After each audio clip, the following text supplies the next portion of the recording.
ये सरकार एक चुनौती की तरह है।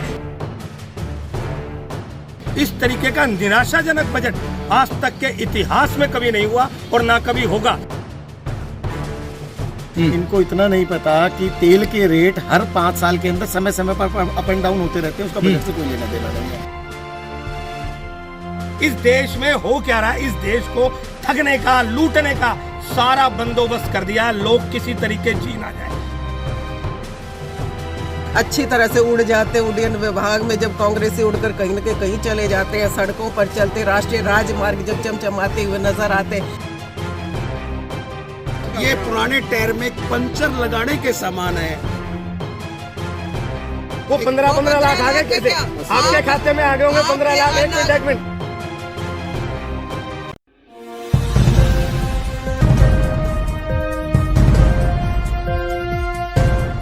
नमस्कार, आप देख रहे हैं नव समाचार। मैं हूं रमाकांत उपाध्याय।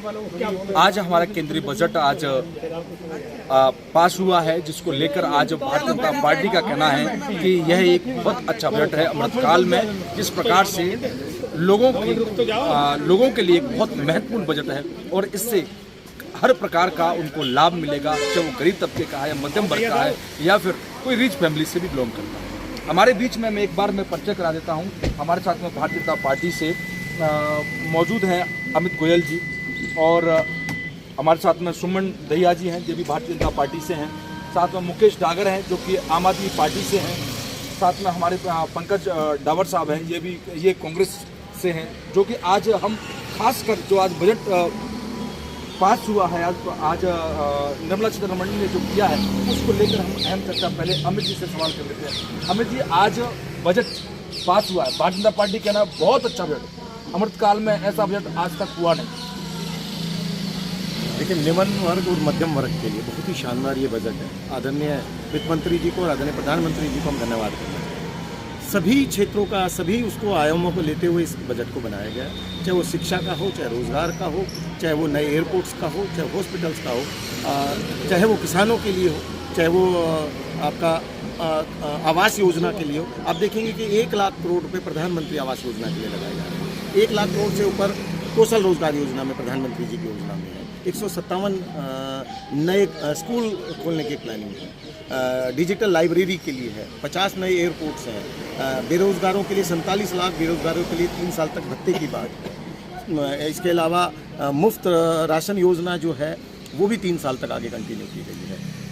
आयकर के अंदर 5 लाख से 7 लाख जो सीमा थी उसको बढ़ा दिया गया है, अलग अलग स्लैब करके। उसको 3 से 6, 6 से 9, 9 से 12 और 12 से ऊपर 20%।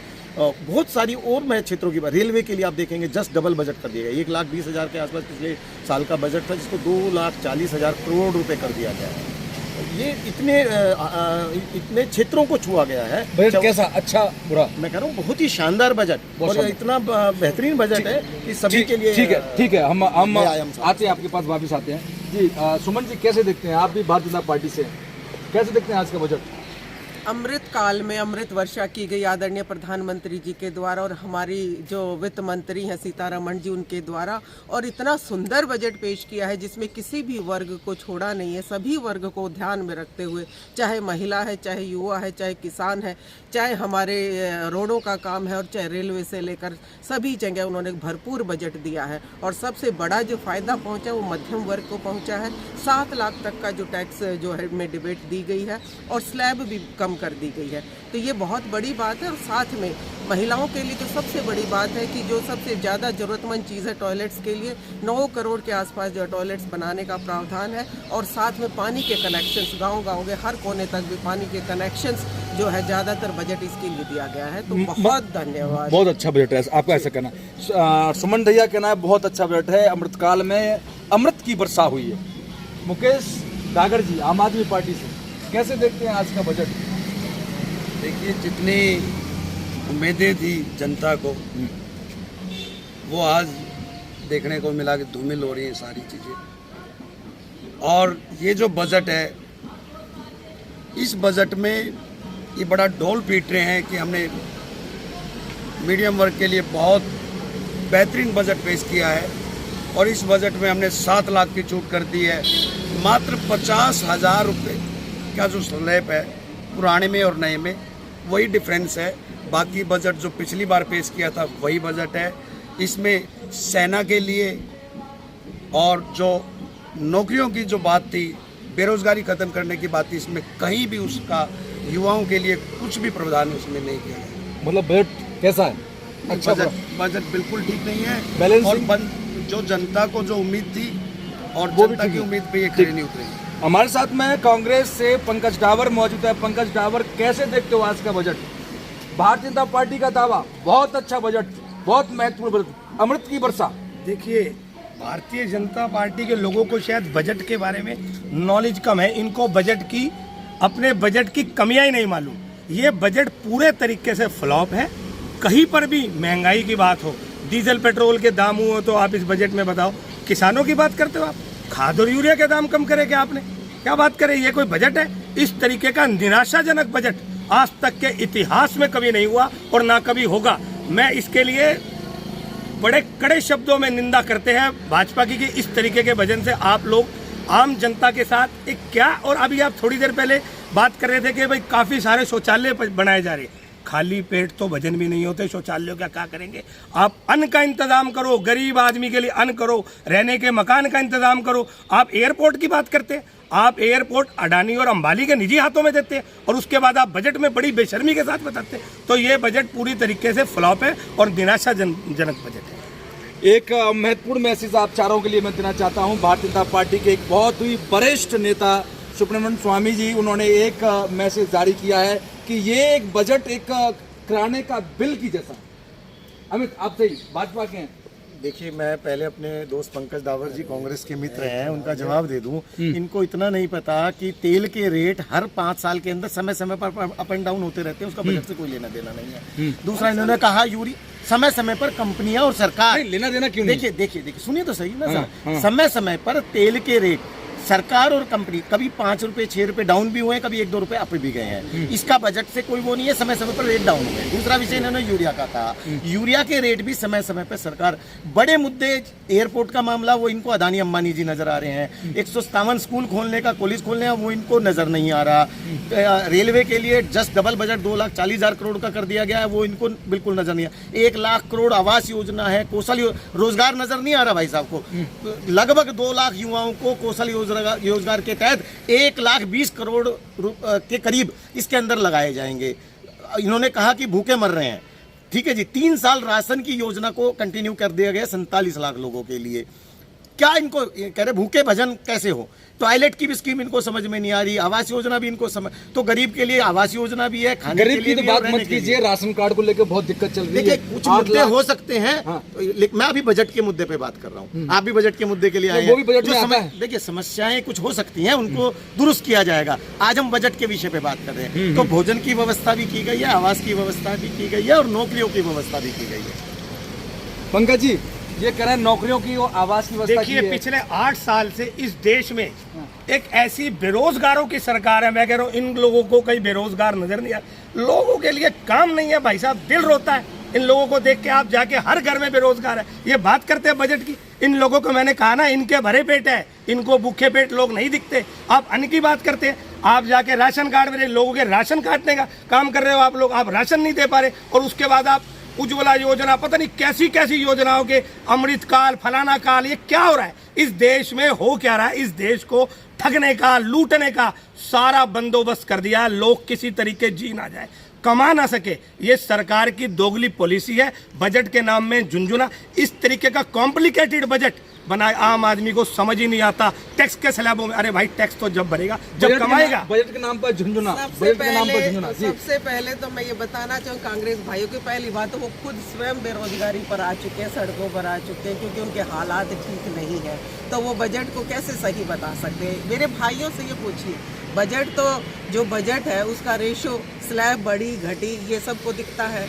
कितना बजट बढ़ाया गया राष्ट्रीय राजमार्गों के लिए, जो आप ये अच्छी तरह से उड़ जाते, उड्डयन विभाग में जब कांग्रेसी उड़कर कहीं न कहीं चले जाते हैं, सड़कों पर चलते, राष्ट्रीय राजमार्ग जब चमचमाते हुए नजर आते, जब भी इन्हें उपलब्धि नहीं नजर आती। और आज इनको ये अन्न की बात करते हैं। आज एक तरफ तो ये कह रहे 70 साल तक राज किया हमने और 70 साल में हरित क्रांति, इंदिरा गांधी, राजीव गांधी, तो उन्होंने कुछ नहीं किया। अगर आज भी ये अन्न की बात कर रहे हैं, हम तो ये कह रहे अन्न की दिक्कत नहीं है भारत में, अन्न की नहीं, हमें जरूरत है इस समय शिक्षा की, हमें जरूरत है नौकरियों की। जो आदरणीय प्रधानमंत्री जी ने सोचा युवाओं के लिए, जो आज बजट में हमने कितने जितना प्राइवेट सेक्शन सर उनको ये कहा गया कि युवाओं के लिए रोजगार के जितने भी साधन उपलब्ध कराए गए हैं, किसानों के लिए ऐसी योजनाएं दी गई कि गरीब से गरीब किसान भी बिना उसके पर किसान संतुष्ट नहीं है। किसान बिल्कुल संतुष्ट है, किसने कहा नहीं, कांग्रेस से संतुष्ट नहीं हो सकते, लेकिन किसान मेरा संतुष्ट है। मैं खुद एक किसान परिवार से हूँ,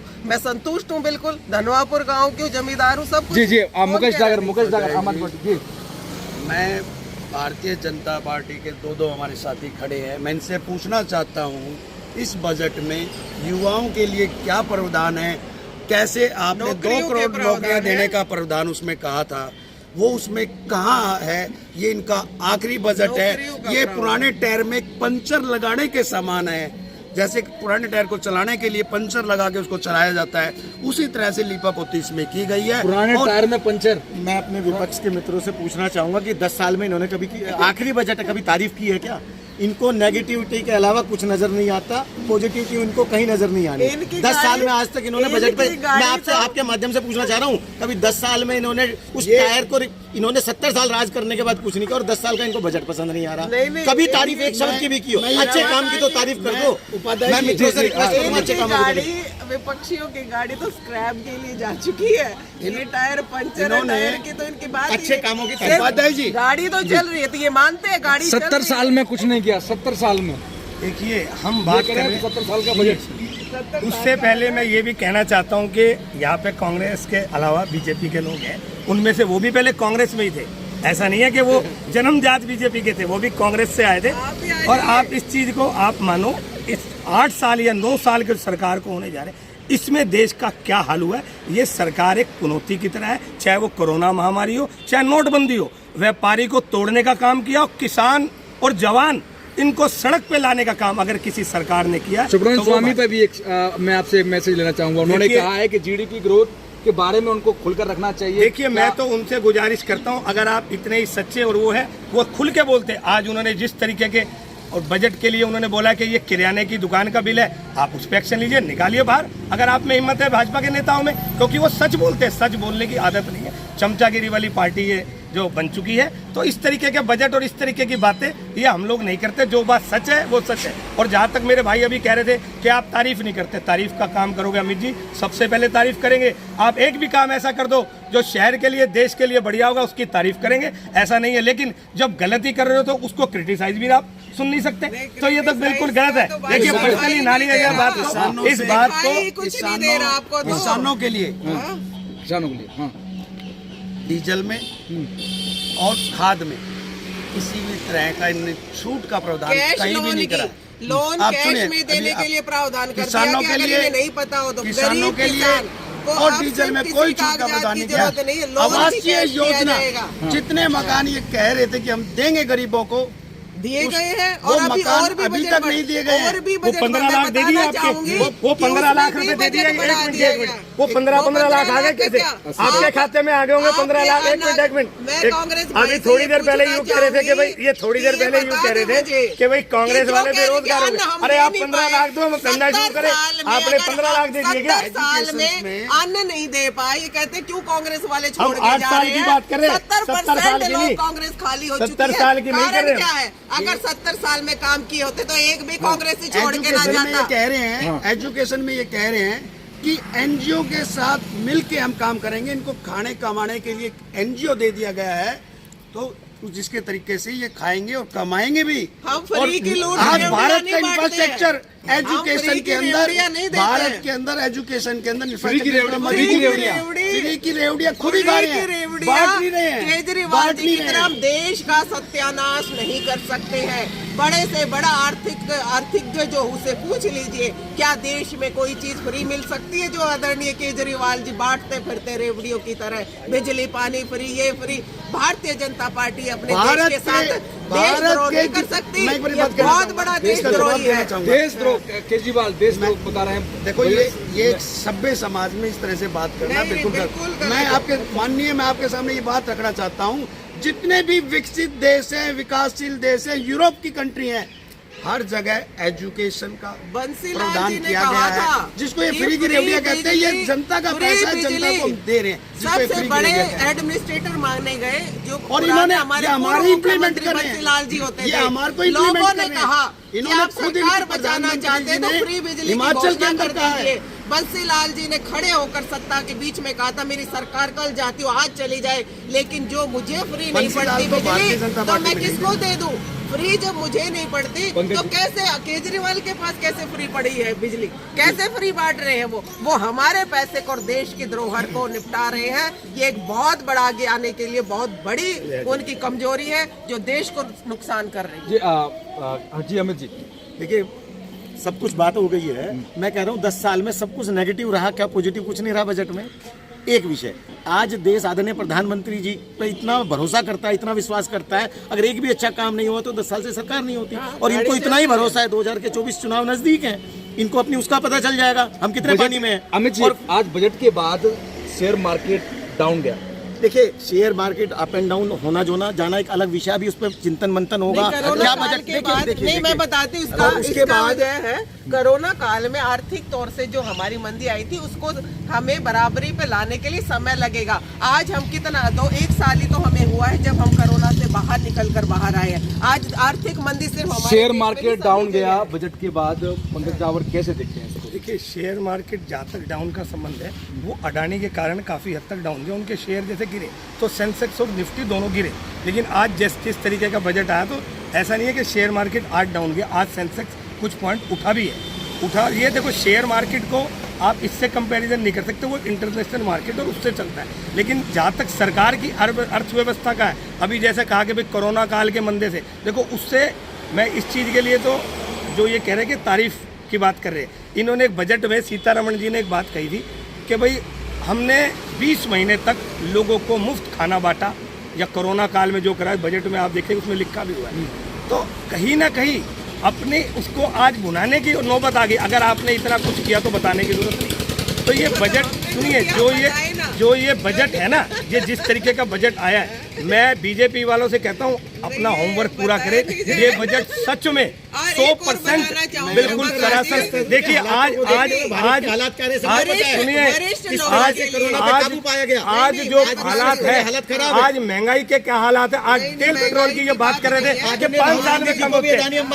अगर केंद्र सरकार चाहे अपनी ड्यूटी घटाए और करे, ऐसा नहीं है, ये सरासर गलत बात है। और ये क्या है कि कहने की बात कुछ भी कहे जाओ, इस तरीके का नहीं है। देखिए जहाँ तक ये वरिष्ठ लोगों, रमाकांत जी इसमें मैं आप इनकी ले लो भाई, आप इनकी ले लो, इनकी ले लो, इनकी बात अधूरी ना रह जाए, इनकी अधूरी ना रह जाए। पंकज जी, पंकज एक हाँ पंकज जी, गरीब लोगों के खिलाफ है, किसानों के खिलाफ है और कॉर्पोरेट जगत के खिलाफ है। शुरू में जिस उम्मीद के साथ सेंसेक्स खुला था वो अब गया था, परंतु जब उनकी सारी इन्होंने बजट पेश करने के बाद वो दोबारा से धड़ाम से गिरा है। वो इसलिए गिरा है मतलब कि ताल्लुकात रखता है उससे। बिल्कुल ताल्लुकात रखता है, सेंसेक्स का बिल्कुल ताल्लुकात है बजट के साथ। वो बड़े उम्मीदों के साथ वो ऊपर जा रहा था और जब सीतारमण जी की जो स्लैब आए हैं जो मिडिल क्लास के लिए, उसके बाद तुरंत धड़ाम से गिरा है। ये गरीबों के हित में नहीं है, गरीबों के हित में नहीं है, कॉर्पोरेट जगत के हित में नहीं है। और इसमें गारमेंट्स कंपनियों के लिए कुछ नहीं किया इन्होंने। रमाकांत जी सबके लिए फायदेमंद बजट है, हर वर्ग के लिए, सबके लिए, एक्सेप्ट कांग्रेस और आम आदमी के लिए नहीं है। जो वो हमेशा बोलते हैं बोलेंगे, वो उनकी आदत भी है, क्योंकि कभी भी सरकार की पॉलिसी को वो कैसे कर सकते हैं। रही बात दूसरी वरिष्ठ नागरिकों के लिए, जो मैं बताना चाहूंगी इसमें प्रावधान किया गया है, जो उनके फिक्स्ड डिपॉजिट 15 लाख रुपए तक का होता था उसमें बढ़ाकर 30 लाख रुपए कर दिया गया है। जो हमारे ऐसे बुजुर्ग थे जिनके इंटरेस्ट रेट भी, उनके जो फिक्स डिपॉजिट है उनके इंटरेस्ट रेट को बढ़ाया गया। इससे हमारे जो बुजुर्ग आदमी उनको भी बहुत बड़ा फायदा पहुंचा है। तो मैं ये कहूँगी कि कोई भी वर्ग इसमें नहीं छोड़ा है, सबको साथ लेकर चले हैं और बहुत सुंदर बजट पेश किया है। हाँ, एक अंतिम सवाल मैं सभी चारों से पूछ लेता हूं कि महिलाओं के लिए क्या खास है इस बजट में?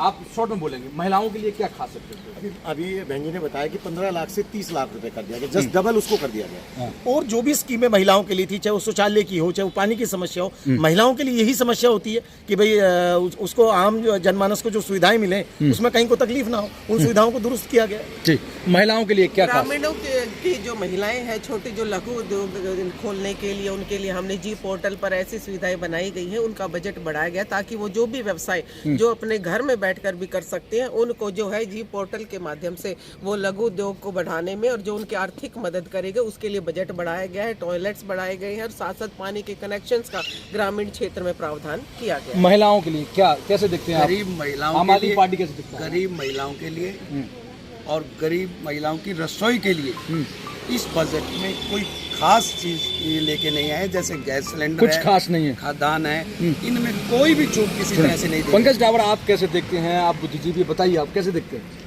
देखिए, महिलाओं को ठगने का काम एक बार दोबारा से सरकार ने किया। देखिए, गैस सिलेंडर, सब्जी के दाम आप देखिए, और उसके अलावा महिलाओं की सुरक्षा के लिए क्या व्यवस्था करी। अरे शौचालय आपने बना दिया, बड़ी अच्छी बात है, इसके लिए हम तारीफ करते हैं सरकार की कि आपने महिलाओं के लिए शौचालयों के बारे में 8 साल या 10 साल बाद सोचा, लेकिन साथ ही साथ उनकी सुरक्षा के लिए इसमें कोई ऐसा प्रबंध नहीं है। तो ये निराशाजनक बजट है। निराशाजनक।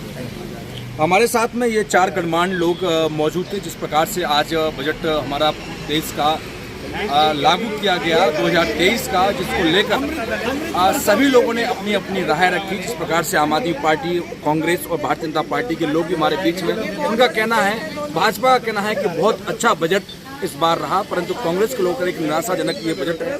कांग्रेस के पंकज डावर का इसका प्रकार कहना है, परंतु सरकार और इस अगर देखा जाए तो जिस प्रकार से इस बार जो राहत मिली है वो मध्यम वर्ग के लोगों को 5 लाख से 7 लाख की छूट जिस प्रकार से दी गई है वो एक कहीं ना कहीं महत्वपूर्ण है। कैमरामैन शिलू के साथ रमाकांत उपाध्याय, नव समाचार, दिवाकर खबर, हर समय। धन्यवाद।